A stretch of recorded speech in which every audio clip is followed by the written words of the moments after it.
Həyatım, könlümə tort düşüb. Gedim alım gəlim, yoxsa bunu da evdə hazırlayasın. Hara gedirsən, heç yerə getməyə ehtiyac yoxdur. Bu dəqiqə sənin üçün milföydən özüm tort hazırlayacağam. İlk olaraq milföylərimizi uzun formada kəsirik. Milföylərimizi kəsdik, indi isə soba qabına düzüb əvvəlcədən 180 dərəcə qızılmış sobaya bişməyə göndəririk. İndi isə kremimizi hazırlayırıq. 100 qram krem pendirimizi əlavə edirik. 1 banka qatlaşdırılmış süd əlavə edirik. 1 xörək qaşığı da şəkər kirşanı əlavə edib qarışdırırıq. Milföylərimiz də bişdi artıq. İndi isə düzüb arasına krem vurub meyvələrlə bəzəyirik.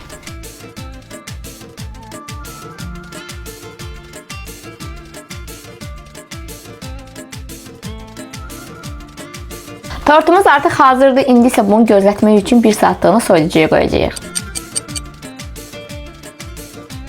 Asan və tez başa gələn tortumuz hazırdır. Bismillah eləyək, dadına baxaq.